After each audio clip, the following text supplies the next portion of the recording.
Samma sambuddhassa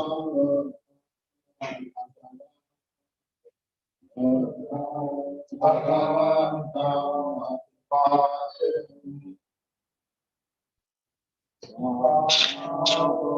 bhagavata dhammanassa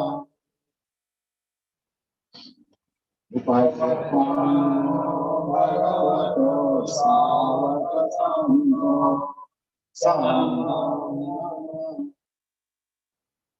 namo tassa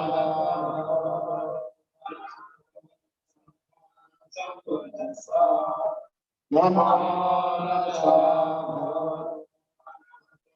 samma sambuddhassa namo tassa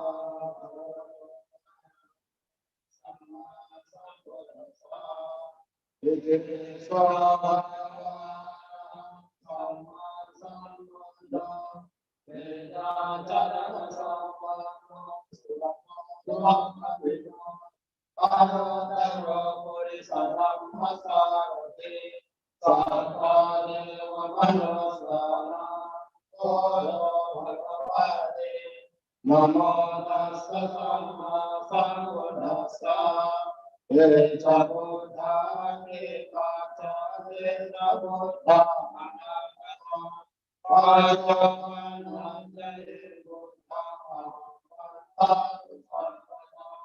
Madheme saranam varyam buddhame saranam varam edena saccamadena edaya mangala odhamandena vandeham padapam suvarotama bodheyo valiyo dosa buddho kamadutam mama bodhaya vanibhana variyantam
घनसारा पदिते नादीपे हंसिना तिलोकदेवां सम्बुद्धं पूजयामि तमोनुदां गन्धसंभारयुक्तेन धूपेनाहं सुगन्धिना पूजये पूजनीयन्तं पूजाभाजनमुत्तमं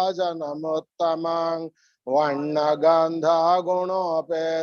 येतां कुसुमसन्ततिं पूजयामि मुनीन्द्रस्ता श्रीपादा सरोरुहे पूजयामि बुद्धं कुसुमेन नेना पुण्येन मेदेन च होतु मोक्षं पुप्फं मिलायाति यथा इदं मे कायो तथा याति विनाशभावान् निरोध समापतितो उट्टयित्वा निसिन्नः साविया भगवतो अरहतो सम्मा सम्बुद्धस्सा इमिना दीपेन धूपेन पुप्फेन पूजयामि पूजयामि पूजयामि एवं दीपधूपपुप्फपूजादिनाम सकल सम्बुद्धानां पचेगबुद्धानां अग्गसावकानां महासावकानां अरहन्तानां पगतिशीलां अहं पितेषां अनुवातको होमि इमानि पुप्फानि वर्णेनापि सुवर्णं गन्धेनापि सुगन्धं सण्ठानेनापि सुसण्ठानां क्षिपमेवादुर्वर्णं दुर्गन्धं दुःसण्ठानं पापुनिसते एवमेव सब्बे संखारानि च सब्बे संखारा दुःखा सब्बे धम्मानत्तादे इमाय धम्मानुधम्म पटिपत्तिया बुद्धं पूजयामि इमाय धम्मानुधम्म पटिपत्तिया धम्मं पूजयामि इमाय धम्मानुधम्म पटिपत्तिया संघं पूजयामि वन्दामि चेदियं सब्बं सब्बठानेषु प्रतिष्ठितां शारीरिकधातो महाबोधिं बुद्धरूपं सकलं सदा नमो तस्स भगवतो अरहतो सम्मा सम्बुद्धस्सा विपत्ते बड़िवाहाय सब संपत्ति सिद्धिया सब दुःखं विनाशाय सब भयं विनाशाय सब रोगं विनाशाय भवे दीर्घायुकदायकं सब लोकं हितत्थाय परितं तं वणामहे समन्ता चक्रवालेषु अत्र गच्छन्तु देवता सद्धम्मं मुनिराजसा शृण्वन्तु साग्रमोक्षदं धम्मश्रवणकालो अयं भदन्ता धम्मश्रवणकालो अयं भदन्ता धम्मश्रवणकालो अयं भदन्ता नमो तस्स भगवतो अरहतो सम्मा सम्बुद्धस्सा करणीयमथ कुशलेन यान्तां शान्तां पदं अभिसमेच्छ सक्को उजोचा सुजोचा सुवचो च समुदो अनतिमानि शान्तो सको च सुभरो च अपकिच्चो च सल्लहु कवथे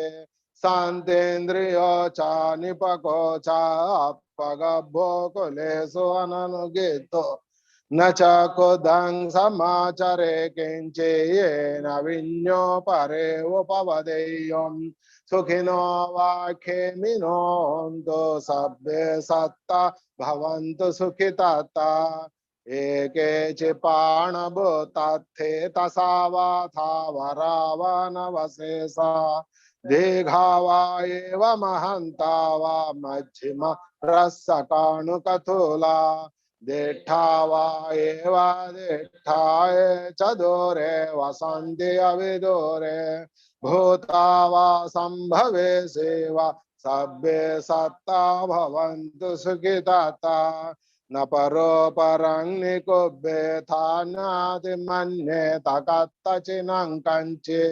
व्यारोसनापटिघसन्या नान्यमन्यः स दुःखमिच्छेया माता यथा नियं पुत्रं आयुषा एकपुत्रमनुरक्षे एवं सर्वभूतेषु मानसं भावये अपरिमाणं मेत्तं च सर्वलोकस्मिन् मानसं भावये अपरिमाणं बुद्धं अधोचतिरियं च संबाधं गभीरम् असपत्तं तीर्थं चरं निसिन्नो वासयानो वा यावतस्स विगतमिद्धो एतं सतिं अदिठेया ब्रह्ममेतं विहारम् इदमाहो दिठ्ठिं चानुपगम्य शीलवादर्शनेन सम्पन्नो कामेषु विनय्य गेधां नहि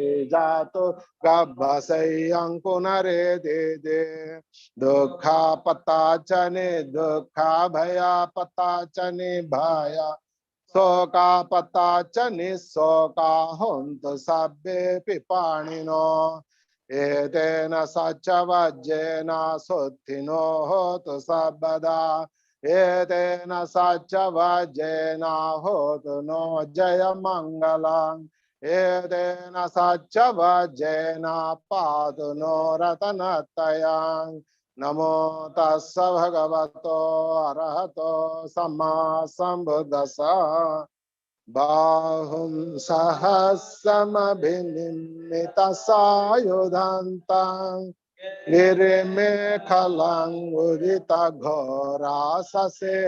मारम् दानादिधम्मविधिना जितवा मुनीन्द्रो तं तेजसा भवतु नो जयमङ्गलानि मारातिरे अभरतिं घोरं पनालवकमखमतदयखं खन्ति सुदन्तविधिना जितवा मुनीन्दो तं तेजसा भवतु नो जयमङ्गलानि नालागिरिं गजवरं अतिमत्तभूतं दावग्यचक्रमसनिवासुदारुणन्तं मेत्तम्बुसे कविधिना जितवा मुनीन्दो तं तेजसा भवतु नो जयमङ्गलानि उक्षिप्तखड्गमतिहस्तसुदारुणन्तं धावन्ति योजनपथं गुलिमालवन्तं इद्धिविशङ्खतमनोजितवा मुनीन्दो तं तेजसा भवतु नो जयमङ्गलानि कत्वान कट्टमुदरं इव गभ्भिनीया चिंचाय दुष्टवचनं जनकाय मध्ये संतेन सोमविधिना जितवा मुनीन्दो तं तेजसा भवतु नो जयमङ्गलानि सच्चं विहाय मति सच्चकवादकेतुं वादाभिरोपितमनं अत्यन्धभूतां पन्या परिपजलितो जितवा मुनिन्दो तं तेजसा भवतु नो जयमङ्गलानि नन्दोपनन्द भुजगं विभुदं महेद्धिं पुत्तेन थेरभुजगेन दमापयन्तो इद्धोपदे सविधिना जितवा मुनिन्दो तं तेजसा भवतु नो जयमङ्गलानि दुर्गाः दिट्ठिभुजगेन सुदट्ठहस्थं ब्रह्मं विशुद्धिज्योतिमिद्धि बकाभिधानं ज्ञानागदेन विधिना जितवा मुनिन्दो तं तेजसा भवतु नो जयमङ्गलानि एतापि बुद्धजय मङ्गलाट्टगाथा यो वाचको दिने दिने सरते मतन्दे हित्वा नैकविधानि चुपद्दवानि मोक्षं सुखं अधिगमेया नरो सपन्यो एतेन सच्चवज्जेन सुत्थिनो होतु सर्वदा एतेन सच्चवज्जेन होतु नो जयमङ्गलम् एतेन सच्चवज्जेन पातु नो रतनत्रयम् नमो तस्स भगवतो अरहतो सम्मा सम्बुद्धस्सा सभ्येतियो विभाजन्तो साबरोगो विनश्यतो मानो भवत्वन्तरायो सुखे दीर्घायुको भवान् भवतु सर्वमङ्गलं रक्षन्तु सर्वदेवता सर्वबुद्धानुभावेन सदा सुखी भवन्तु नो भवतु सर्वमङ्गलं रक्षन्तु सर्वदेवता सर्वधर्मानुभावेन सदा सुखी भवन्तु नो भवतु सर्वमङ्गलं रक्षन्तु सर्वदेवता सर्वसङ्घानुभावेन सदा सुखी भवन्तु नो नक्षत्रयक्षभूतानां पापागनिवारण परित्तस्सानुभावेन हन्तु नो उपद्रवे देवो वස්සतु कालेन स सम्पत्तिहेतु च हेतो भवतु लोको च राजा भवतु धम्मिको yang दुन्निमित्तं गवमङ्गलं च यो चामनापो सकुनस्य सद्दो पापागहो दुःसुपिनङ्गकन्तं बुद्धानुभावेन विनाशमिन्तो धम्मानुभावेन विनाशमिन्तो सङ्घानुभावेन विनाशमिन्तो आकाशठा च भूम्माठा देवानागामहिद्धिका पुण्यन्तं अनुमोदित्वा चिरं रक्षन्तु शासनं चिरं रक्षन्तु देशनं चिरं रक्षन्तु मं परं एतावता चाम्हेहि सम्भतं पुण्यसम्पदं सब्बे देवानुमोदन्तो सब्बे भूतानुमोदन्तो सब्बे सत्तानुमोदन्तो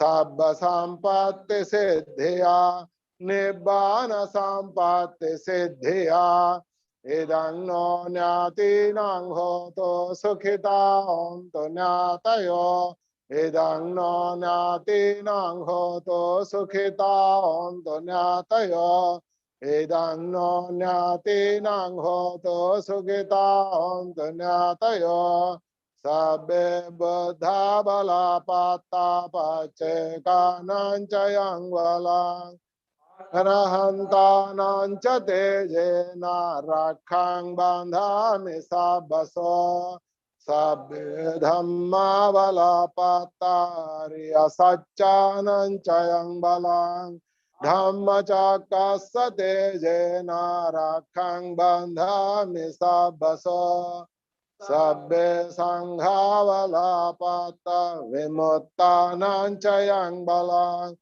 sasanassa tejena rakhang bandhami sabbaso kayena vacha cittena pamadena maya gatang Acayang khamame bhante bhore panya tathagata kayena vacha cittena pamadena maya gatang acayang khamame dhammo sandetthiko akaliko kayena vacha cittena pamadena maya gatang Acayang khamame sangha punya khetang anuttara imina punya kamena mame bala samagamo satang samagamo hoto yava nibbana patiya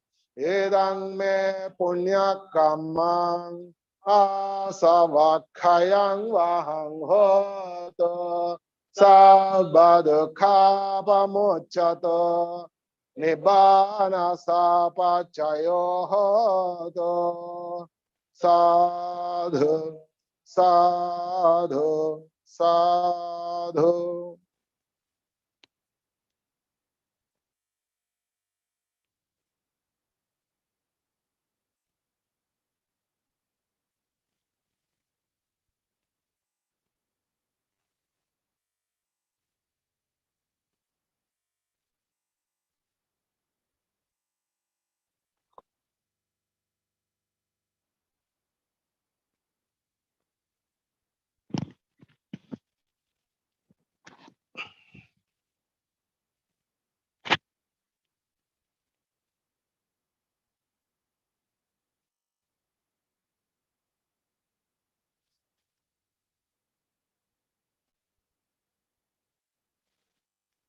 Namo Buddhaya.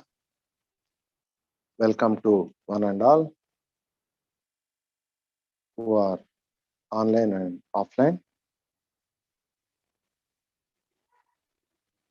We just now recited the qualities of the triple gem, later Karaniya Metta Sutta,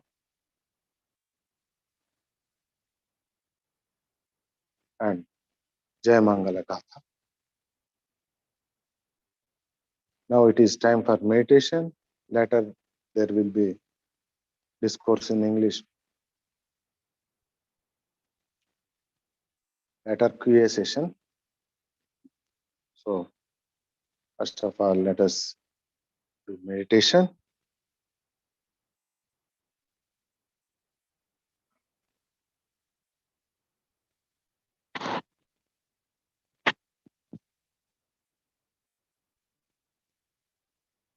Sit comfortably.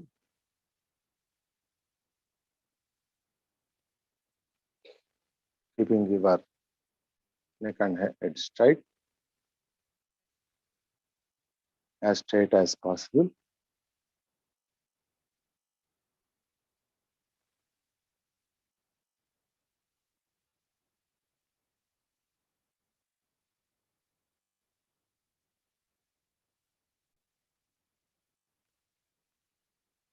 Now gently close your eyes.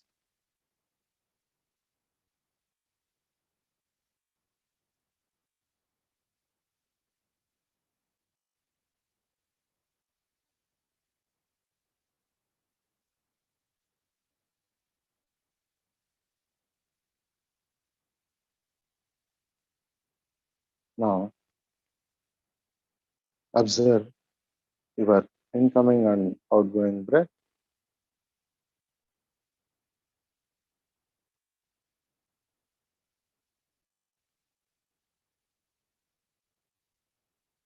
If you are unable to sense, you can take 2 to 3 deep breaths initially.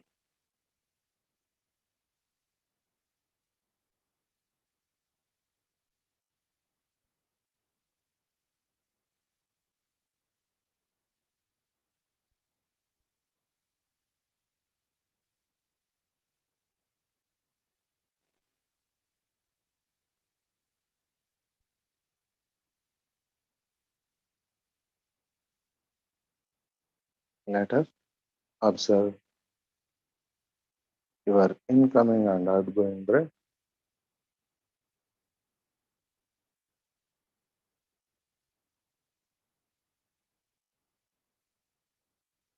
Now, you need not take forcefully.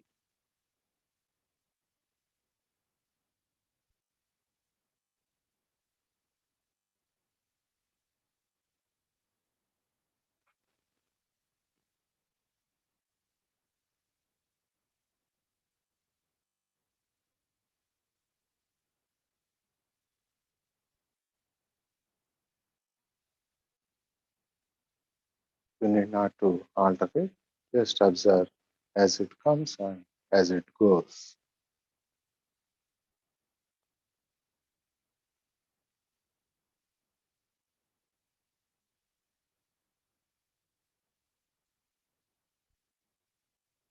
If it is short, observe that it is short.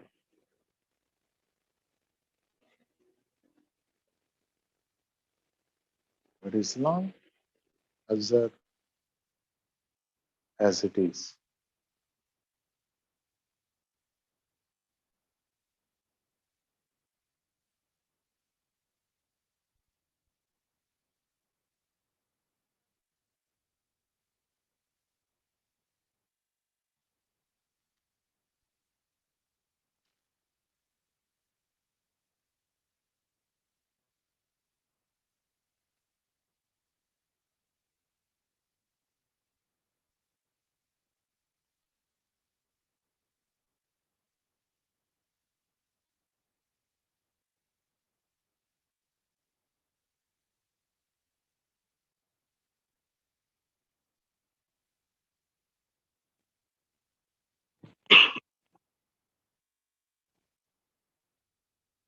If it is hot, just observe as it is. This food, observe the same.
Meanwhile, our attention may divert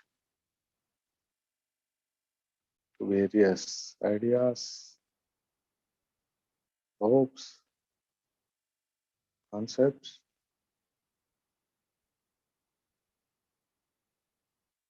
Gently bring back your attention to your breath.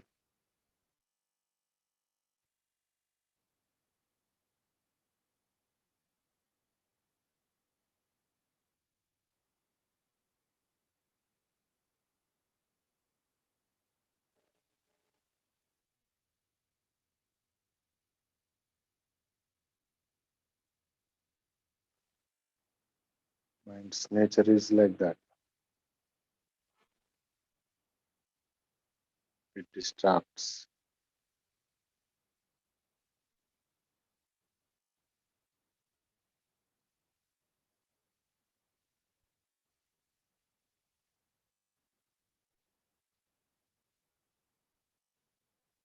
Whenever you observe your attention is not on the breath, gently bring back it again.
Initially, our mind doesn't want to focus on one thing.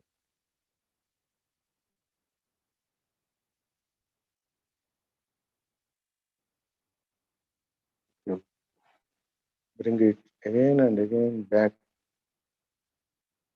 to your breath.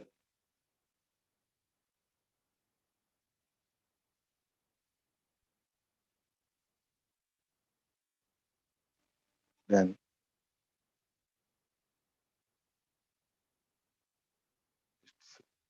distractions will be subtle.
Once again, check where your attention is.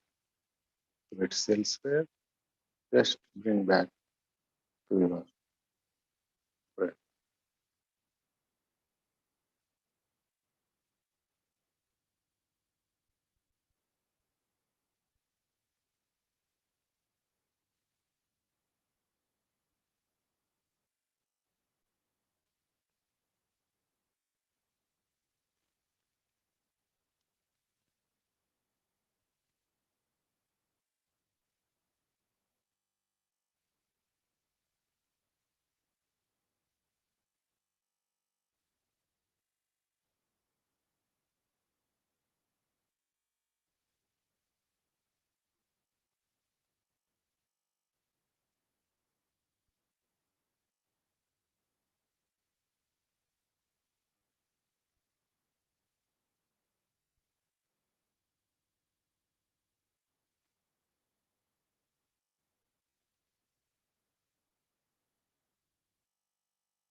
Bhavatu sabba mangalam rakhantu sabba devata sabba buddhanubhavena sabba dhammanubhavena sabba sanghanubhavena sada suddhi bhavantu te. Sad, sad, sad. Now slowly open your eyes.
नमो तस्य भगवतो अरहतो सम्मा सम्बुद्धस्स नमो तस्य भगवतो अरहतो सम्मा सम्बुद्धस्स नमो तस्य भगवतो अरहतो सम्मा सम्बुद्धस्स बुद्धं धम्मं संघं नमस्सामि.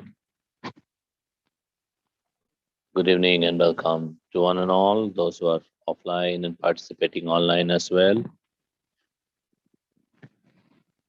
Today is another day when we have the opportunity to listen to the Dhamma, and Dhamma is about wisdom. Dhamma is about finding peace within our own self, finding peace through wisdom, finding peace through right understanding. So if we have the understanding, if we have the right wisdom, then we are unlikely to suffer. But if we don't have, then we will always continue to suffer in our lives, irrespective of whatever things we have or don't have. People say they want peace of mind, but they don't understand that the peace of mind doesn't come when they have too many things in their mind. When they keep too many things in their mind, they carry all the burden in their mind, then the peace of mind doesn't appear. There's no magic about it. So the whole spiritual practice, whatever we do, whatever is required, whether it is dana, whether it is sila, whether it is meditation, bhavana, generosity, or practice of morality, meditation, whatever it is all about putting things down, putting the burden of the mind down, whether it is about the greed, stinginess, miserliness, or about certain unwholesome habits with regard to the morality, moral precepts, with regard to mental unwholesome states. It's all about letting go. And this is what people don't want to do really. They say, I have this problem, I have that problem, but they don't really want to put things down. Some people, many people grow old, but they don't really grow wise. Even at the ripe old age also, they are bothered about small things. They're bothered about small things in their houses.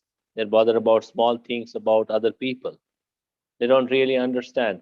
These things don't lead to any wisdom. These things don't lead to anything good, because they have no training of mind. So the whole teaching of the Buddha is to look at things wisely. To look at things wisely, we must develop our mindfulness. Whatever we have, when we have sickness, for example, we can have sickness. The nature of the body is to fall sick. As much as the good health, the sickness is as much normal as the good health. Someday it is good, someday it is not, the body. But then we don't allow our mind to be sick. That is the training we give. If the body is sick, let it be. Let the mind not be sick. We keep the body just as it is. We don't, oh, this is the body, this is strong, this is good, this is like this is like that. We don't do all such things. If we just let the body be as it is, then the sickness is also just as it is. Whether it is any kind of sickness, discomfort or sickness or unease or uncomfortable feeling, unpleasant feeling, whatever it is, we just let things be. Because the nature of the body is just like this. We can't really change things. People live under the impression of control. They say everything is under control, when in reality, nothing is under control. If things were under control, then we could tell this body will not become old, this body will not become sick, this body will not fall apart, death will not come. We could tell all these things, and the body will pay attention to this, body will listen to whatever we say. But that doesn't happen. That's not what it is. So our practice is to look at things wisely, letting the body be as it is. When it is sick, it is sick. We just let it be. We don't fight with sickness. We don't say, why has this sickness come? A sickness is as normal as the good health. Temperature, for example. For example, you have hot season and cold season and rainy season. It's just like this. Seasons keep on changing. Now, if you want the hot season to be cold season and cold season to be hot season, you will only suffer.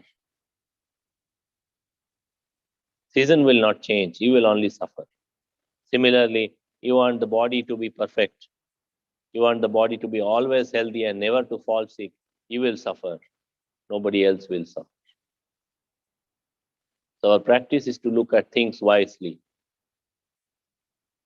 If we have the wisdom, then we can look at things wisely. When people, I keep saying this again and again, when someone dies in the house, in anybody's house, there is no house where nobody has died. It's normal. Death is as normal as living.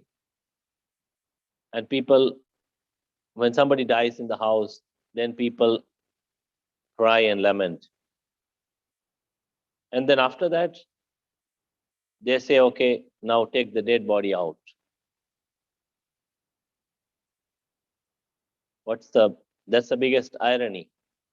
They cry and lament saying our dear ones have died. And then they take the dead body out. They don't keep it with them. That's the funny part. And people don't really consider this.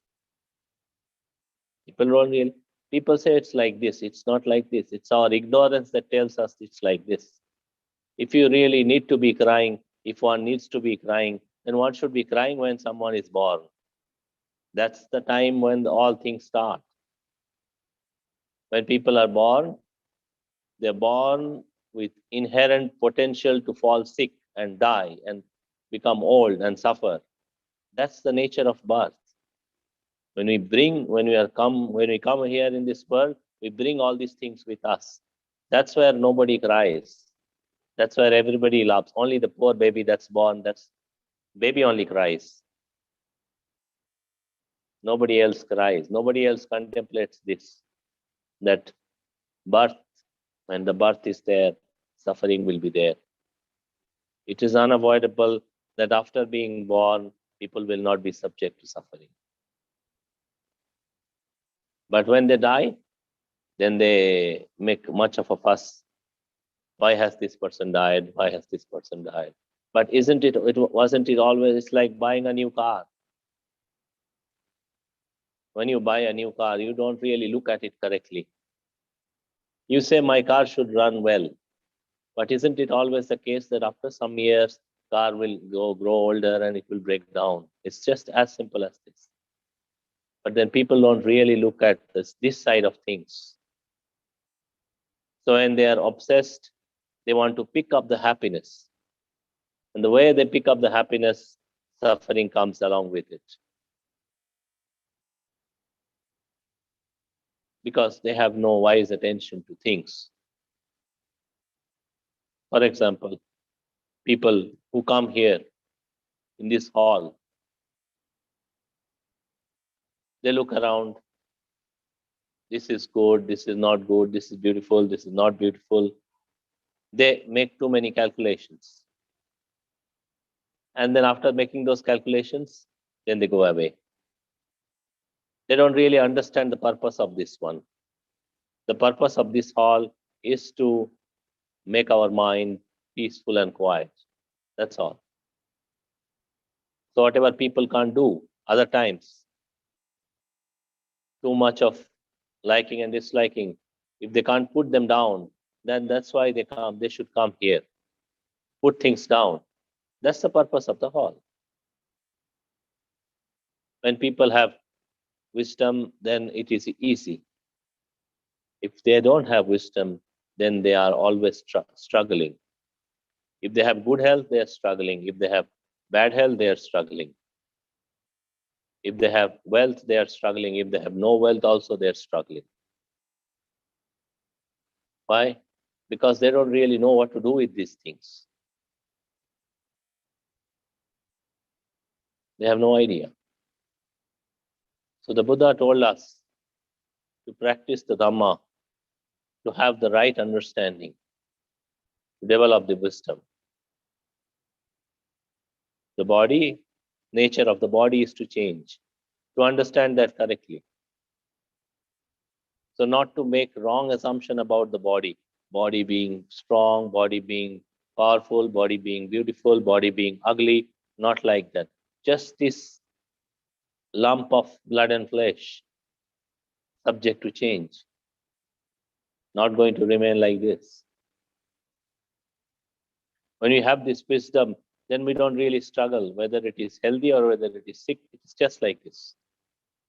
But if we don't have, then we always say, let this be like this, let me look like this, let my health be like this, let my body be like this, and we will always struggle. Our mind also, similar.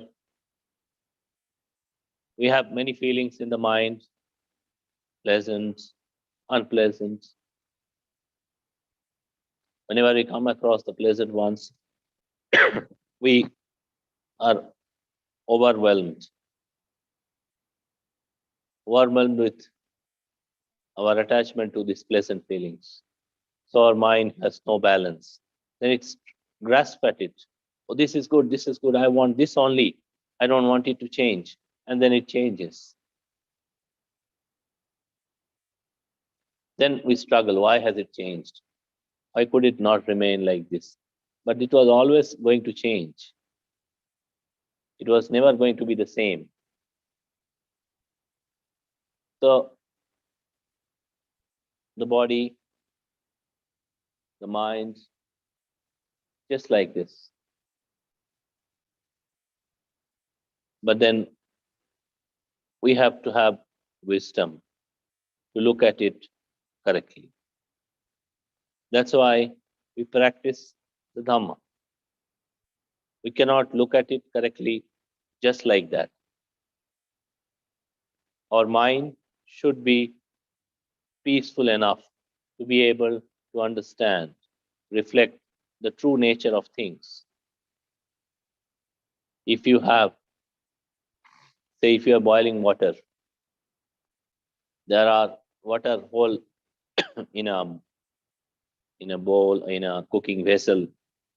The water is boiling. Then the water is moving, boiling.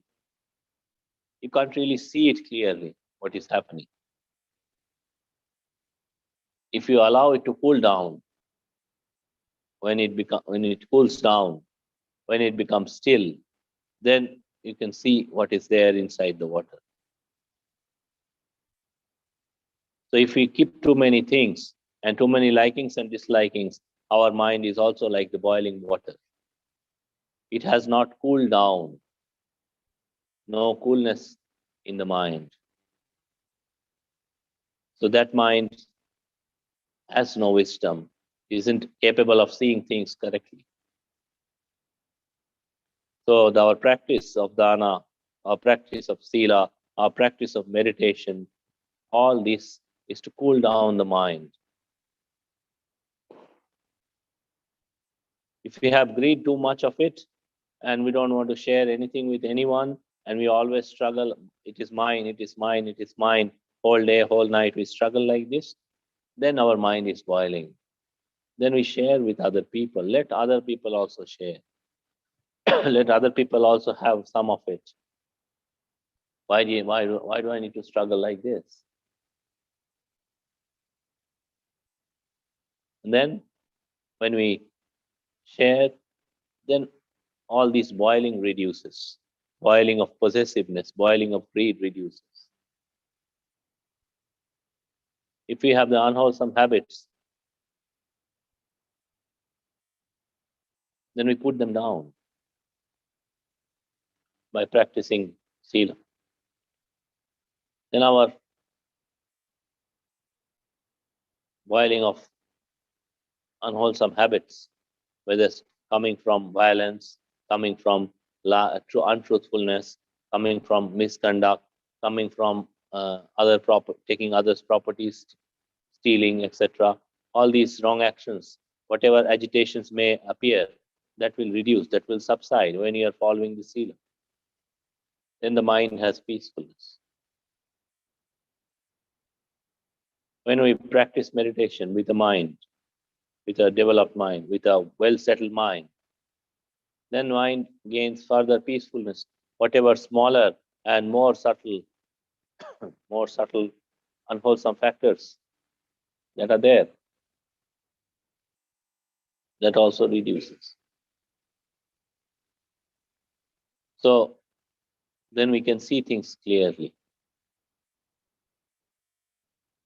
We have the right understanding. So people say, when we grow old, then we'll practice. They don't really understand. The essence of the practice is to be wise, not to be old, or not to be any of those things. So whatever we practice is to be wise. And wisdom is required for all people, young people or old people. I said earlier, a majority of the old people aren't really wise. They do things, but they don't really know why do they do. They don't have no wisdom, not enough wisdom. They're just blindly doing things. They do one thing after the other, almost all the people, one thing after the other, one thing after the other, thinking then my life would be better, thinking my life would be perfect. But then life isn't perfect so easily. Life never becomes perfect. That's the nature of the life. It is never perfect. It is full of imperfections. So when we have the wisdom, we can acknowledge it is full of imperfections. Then we don't struggle. Then we don't want to make it perfect. Majority of the people suffer because they have too many unreasonable expectations. And those unreasonable expectations come from the fact, the wrong understanding that they think life, if we do this, life will be perfect. If we do that, life will be perfect. They don't really understand things are not going to be perfect. Only thing we can do is to understand this correctly. That's the way things are. The Buddha wanted us to look at the things as they really are, not what we think they should be. We can think this should be like this or this should not be like this. But that's our imagination. That's not reality. We can think our family members should be like this, my job should be like this, my colleagues should be like this, my neighbor should be like this, my friend should be like this. But that's our imagination. Things are just as they are. Should be like this, should be like this, and then we struggle. And then we can't put things down. Then we always have suffering. If we have to remove our suffering, then we must always, under all circumstances, develop our ability to look at things wisely, look at their purpose, look at why they exist. Whatever we do, if you are studying, you're studying for a purpose. To gain knowledge, to gain some skills, so that you can use that knowledge and the skill to be able to earn money or to to have a profession, whatever it is. Why do you earn money? To be able to live with comfort. But then you must understand, earning a lot of money doesn't necessarily mean you have a lot of comfort. You can earn a lot of money, buy a lot of things. But if you are always thinking, what happened to this, what happened to that? What would I do with this? What would I do with that? All the time, then you are not really a happy person, in spite of having a lot of things. So we look for the right purpose. Whatever we do, look for the right purpose. Purpose is to be happy. People say, I want to study, I want to get this job, I want to start this business, I want to be like this, I want to be like that. That's all secondary things. Why do you want to do all these things? Because ultimately you think that by doing them you can be happy.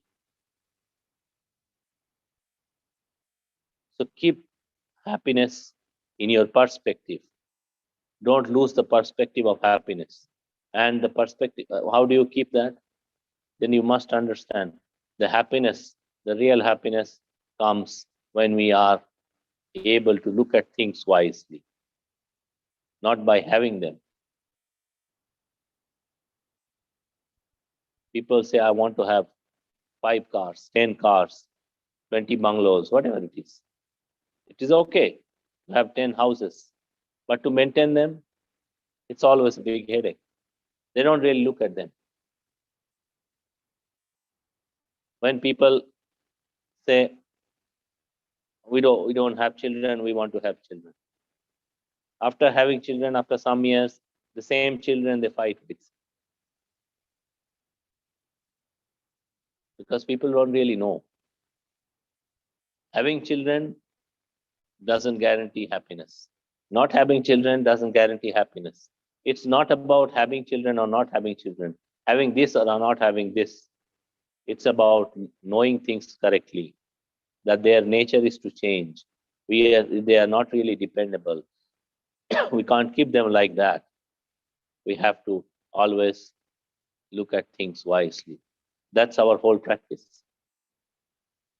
The right wise attention, the Buddha said, is very important. And to develop the wise attention, we must always develop the mindfulness. If we have the mindfulness, then the wise attention will be there. It will not appear automatically. It will come with mindfulness. If we have the mindfulness, then whatever arises, good or bad, we can see them as they really are. Then we don't struggle so much. We don't pick up too many things. We don't make our mind heavy. Then our mind is at ease. Then it can have wise attention. It can understand things correctly.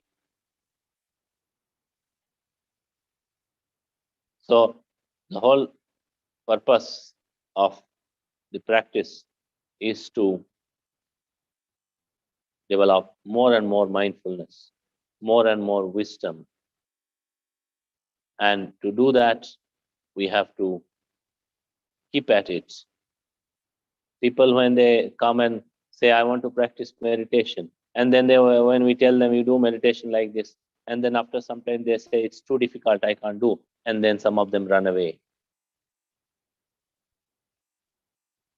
It's difficult. We know it's difficult. Who said it's not? But then if you really wish to do something big, then you have to take the difficulties, take the pain. It doesn't come free. So the whole practice of Dhamma also like this, taking the difficulties, but taking them wisely, keeping things in the right perspective. These things we do so that we can let things go. We can develop more wisdom. We can understand things correctly.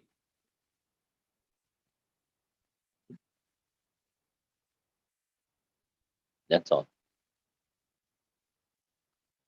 So these are important lessons.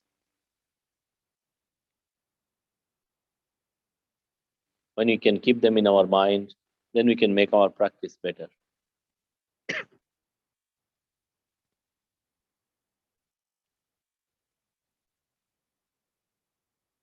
And to make our practice better is to make our mind wiser, make our mind understanding, to be able to see things as they really are and putting them down when the need be.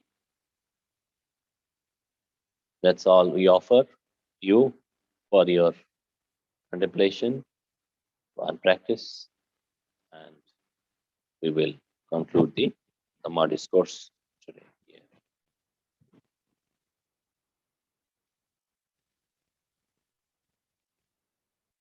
And on announcement, that is next week there will be Katina program on next Sunday from 9:30 onwards in the morning. So all of you who are attending online and offline, you may join here at the Bihara on next Sunday, 9:30 onwards for the Katina program. So we'll conclude with chanting of Metta. Sukhi bhave angne dokho ahang ne chang ahang veha eta cha me sukhi honto ma cha ta da cha verino emani gamma ke tam hi sata honto sukhi sada tato parancha rajyeso Chakkamale Sujantano Sadhu